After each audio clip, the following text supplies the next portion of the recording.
আসসালামু আলাইকুম। আমি এখন আছি উত্তরা যে টঙ্গী বাজারে। তো আমি আসছি মূলত একটা পলো নিতে, মুরগি ঢাকার জন্য বা মুরগি রাখার জন্য যে পলো নিতে, দেখি কোথায় পাই। এই পলোটা আমার খুব দরকার, কারণ আমার যেহেতু মুরগির বাচ্চা ফুটছে, এই পলো দিয়ে ঢাইকা রাখতে হয়, ছাদের উপরে ঢাইকা রাখতে হবে। তো এই কারণে পলো নিতে আসছি। তো বাজারে খুঁজতেছি, দেখি পলো কোথায় পাই, জিজ্ঞেস করি করে। তো আমি খুঁজতেছি, একজন বলল যে এইদিকে আছে, এদিকটা আছে, একজনকে জিজ্ঞেস করছিলাম। তো দেখতেছি না, তাও আবার আরেকজন জিজ্ঞেস করি যে পলো কোথায় পাওয়া যায়। কাকা, পলো পাওয়া যায় কই? পলো, পলো, পলো।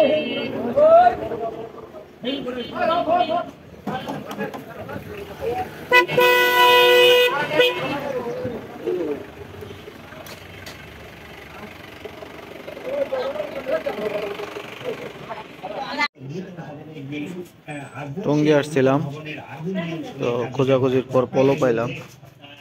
দুইটা পলো নিলাম এখান থেকে। এটা, এই দুইটা পলো নিতেছে মূলত মুরগি ঢাকার জন্য, মুরগি যে বাচ্চা ফুটছে ওগুলা ঢাকা রাখার জন্য।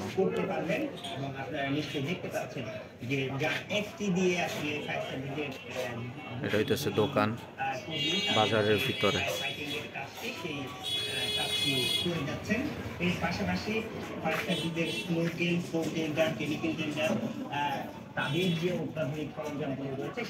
তো চলেন বাসার দিকে যাই এখন, এই পলো নিয়ে।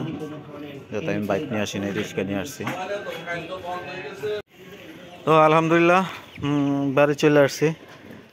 আমি এই দুইটা পলো আনার কারণ হইতেছে, আমার যে যে দেশি মুরগির বাচ্চা ফুটছে, তো এই বাচ্চাটা সারাদিন এই ঘরে থাকে। তো অন্যান্য মুরগি বা আমার যে কবুতরগুলো আছে, এগুলো নামতে পারে না, নিচে নামতে পারে না। তো যেহেতু এগুলা নিচে নামতে পারে না, তো আমি যদি বাইরে যদি এটারে আটকায় রাখি পলোতে, তো সেক্ষেত্রে বাইরের রোদও পাইলো, প্লাস খাবার দাবারও দিতে পারলাম, বা ছাদের উপরে থেকে কাউয়া বা চিলটিল আইসা নিতেও পারবো না। তো আগে দেখতাম যে আমাদের মা খালারা এই পলো দিয়া মুরগি বাচ্চা ফুটলে ঢাইকা রাখতো, প্রায় 1 সপ্তাহ, 10 দিন, 15 দিনের মতো ঢাইকা রাখতো।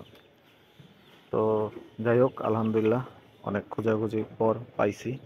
তো এখন আমি ঢাইকা দিব আমার যে মুরগিগুলা বাচ্চাগুলো আছে, এটা ছাদের উপরে রোদ পাইবো, ভালো হইব।